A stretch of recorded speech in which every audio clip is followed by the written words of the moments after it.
चलिए YouTube channel पर आप सभी का स्वागत है। आज हम देखेंगे क्लास 11th का फर्स्ट चैप्टर केमिस्ट्री का, जिसमें क्या है रसायन विज्ञान की मूलभूत अवधारणाएं। तो सबसे पहले हमारे क्या क्या टॉपिक है वो देखते हैं जो हम पढ़ेंगे। जैसे कि होगा रसायन विज्ञान का महत्व होगा, फिर द्रव की प्रकृति होगी, द्रव के गुणधर्म एवं मापन अभिक्रियाएं, मापन में अनिश्चितता, रासायनिक संयोजन के नियम, डाल्टन का परमाणु सिद्धांत, फिर आ जाएगा परमाणु द्रव्यमान और मोलर द्रव्यमान, मोल संकल्पना और मोलर द्रव्यमान, और लास्ट टॉपिक होगा हमारा प्रतिशत संगठन। कम से कम ये होंगे 8 से 9 टॉपिक है जो हम इस चैप्टर में पढ़ने वाले हैं। ठीक है, तो सबसे पहले हम जानेंगे कि जो हम इसे क्यों पढ़ रहे हैं। जैसे रसायन विज्ञान की कहते किसे हैं, पहले हम सबसे पहले ये देखेंगे, उसके बाद हम इस चैप्टर पे आएंगे। ठीक है,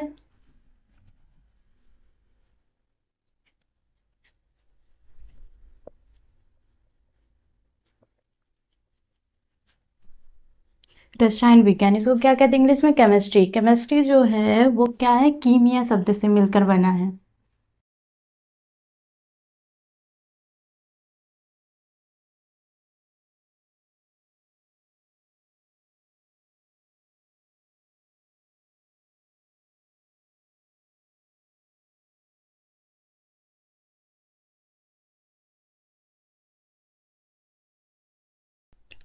केमिस्ट्री जो है कीमिया शब्द से मिलकर बना है। कीमिया जो है मिस्र की राजधानी है और इसका अर्थ क्या होता है, ये कार्बन है। कार्बन क्या होगा, काला धातु होगा।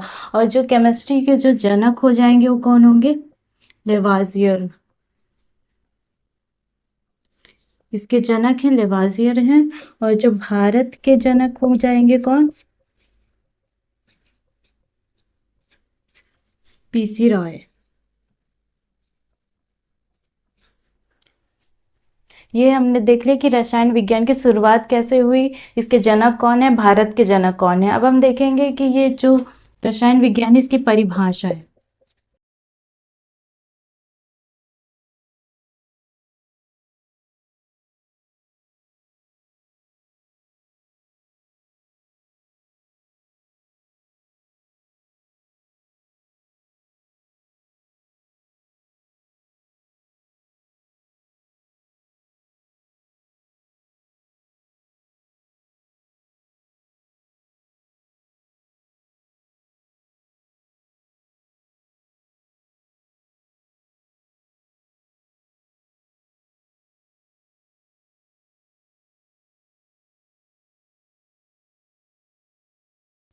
इसकी परिभाषा क्या है, रसायन विज्ञान की वह शाखा जिसमें पदार्थ के गुण धर्म, मापन, संरचना एवं परिवर्तन से संबंधित अभिक्रियाएं क्या कहलाती है, रसायन विज्ञान कहलाती है। जिसमें क्या किसी पदार्थ का जैसे मापन भी हो, उसमें परिवर्तन भी हो और उसके संरचनात्मक भी अभिक्रियाएं हो, क्या कहलाएंगी, रसायन विज्ञान कहलाएंगी। फिर अब हम देखते हैं कि इनकी शाखाएं कितनी होती हैं। पहला होता है कार्बनिक रसायन।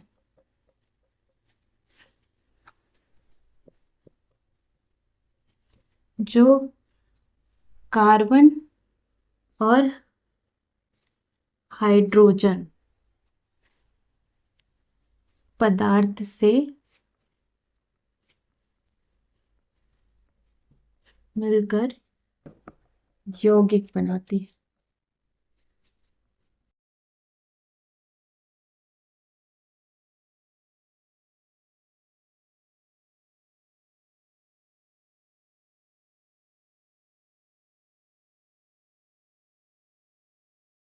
जो कार्बन के साथ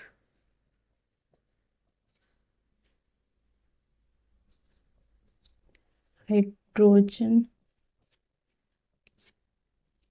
अलावा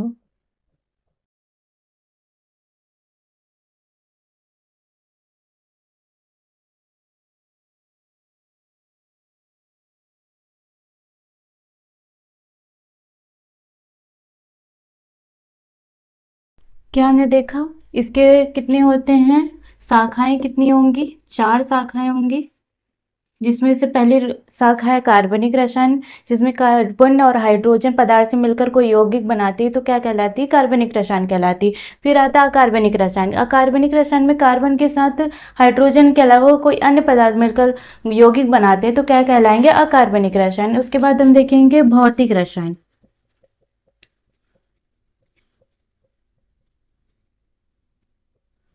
भौतिक रसायन में पदार्थ के मापन,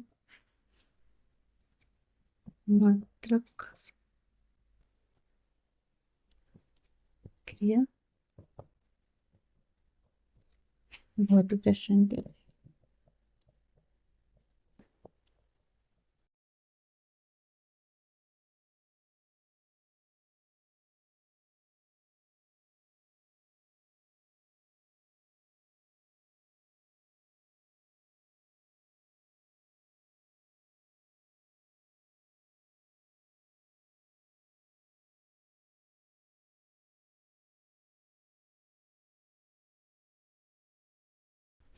तो कितने टाइप होते हैं इसके, शाखाएं कितनी हो जाएंगी, 4 शाखा हो जाएंगी। पहला होगा कार्बनिक रसायन, अकार्बनिक रसायन, भौतिक रसायन और जीव रसायन। भौतिक रसायन में पदार्थ के जो मापन, मात्रक अभिक्रियाएं होती हैं तो क्या कहलाएंगे, भौतिक रसायन कहलाएंगे। फिर आते हैं जीव रसायन। जीव रसायन में जीवों में उपस्थित हार्मोन्स, एंजाइम का अध्ययन करना क्या कहलाएगा, जीव रसायन कहलाएगा।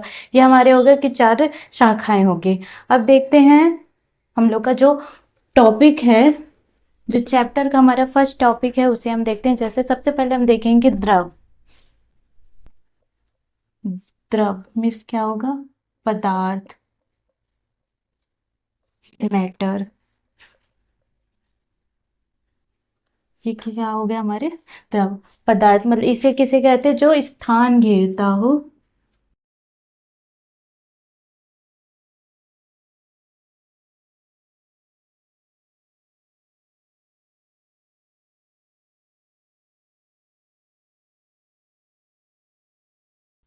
द्रव। द्रव जिसे किसे कहेंगे, जो स्थान घेरता हो तथा जिसमें द्रव्यमान हो। जैसे हम एग्जांपल में ले लेते हैं H2O। H2O क्या हो जाएगा, H2O अलग पदार्थ है, H2O और O ये दोनों में से मिलकर क्या मिलता है, जल। जल क्या करता है, एक स्थान घेरता है तथा उसमें क्या होता है, द्रव्यमान होता है। ठीक है, तो ये क्या हो गया, द्रव।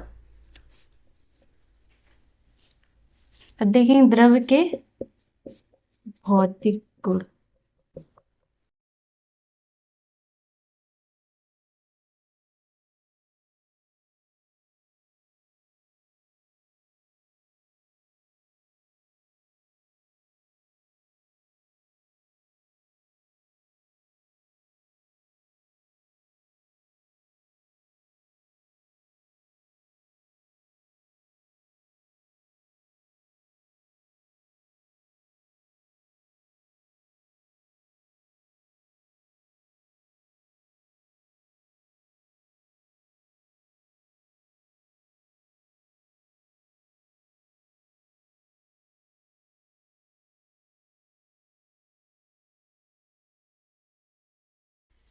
क्या हो गया, हमने देखा पदार्थ, द्रव जो क्या होता है, स्थान घेरता है तथा जिसमें द्रव्यमान होता है। एग्जाम्पल ले लिया हमने H2O, जल। मतलब कि किसी चीज में अगर हम रखते हैं तो क्या होगा, वह स्थान भी घेरेगा और उसमें द्रव्यमान भी होगा। ठीक है, फिर आते हैं उसके जो भौतिक गुण। भौतिक गुण में क्या क्या होगा, इसके जो कण, ये क्या है, कणों से मिलकर बने होते हैं और जो कण होते हैं वो छोटे छोटे होते हैं और इनके मध्य जो होता है अंतराणविक आकर्षण बल होते हैं। ये एक दूसरे को आकर्षित करते हैं अपनी ओर, एक दूसरे को क्या करेंगे, आकर्षित करेंगे। जैसे कि हमने कोई चीज ले लिया, जैसे ये छोटे छोटे कणों से मिलकर बने होते हैं और क्या करते हैं, ये एक दूसरे को आकर्षित करते हैं तथा इनमें गतिज ऊर्जा होती है, जो आपस में गति करते रहते हैं। तो क्या होगा, गतिज ऊर्जा। ठीक है, तो क्या हो गया हमारा, द्रव का भौतिक गुण तथा ये किसे कहते हैं। ठीक है, अब हम देखते हैं इसका वर्गीकरण।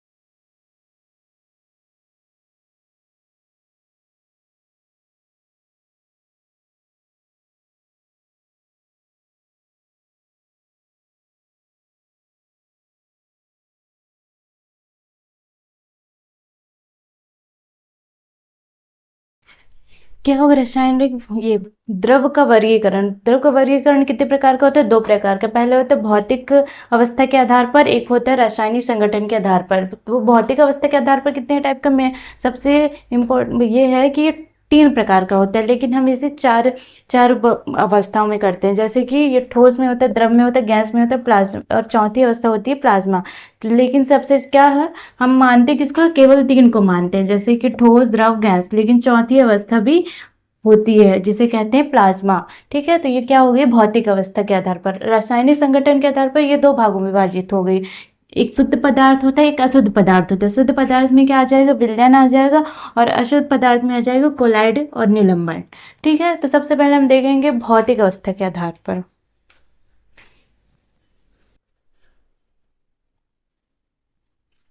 भौतिक अवस्था में देखेंगे कि ठोस,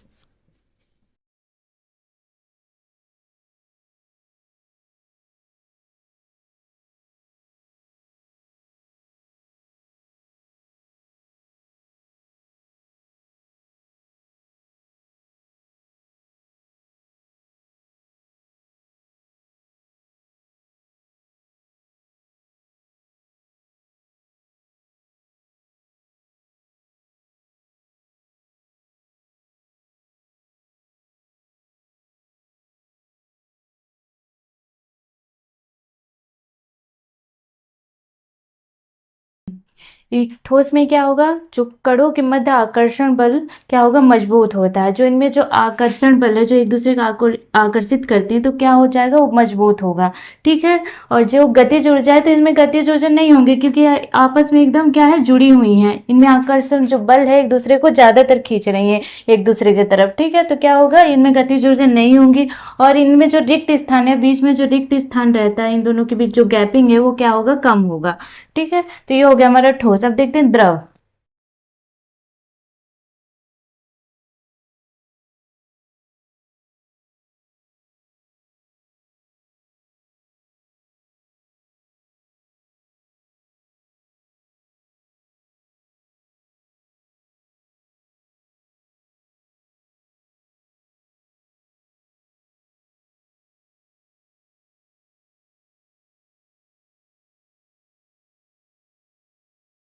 क्या हो गया हमारा द्रव? द्रव में क्या हो जाएगा? आकर्षण बल जो है बहुत कम हो जाएगा, मतलब कि जो ठोस है उससे कम होगा आकर्षण बल। और इसमें जो गतिज ऊर्जा है, इन दोनों में जो गति आपस में ही गति करती रहेंगी। ठीक है, जो अणुएं हैं अंदर, वो आपस में गति करती रहेंगी, तो इनमें गतिज ऊर्जा जो होगी कम होगी, और जो रिक्त स्थान भी कम होगा, मतलब कि यहाँ कम कम होंगे। जो आपस में जो इस रिक्त स्थान होंगे वो क्या होंगे? कम होंगे। उसके बाद देखते हैं गैस।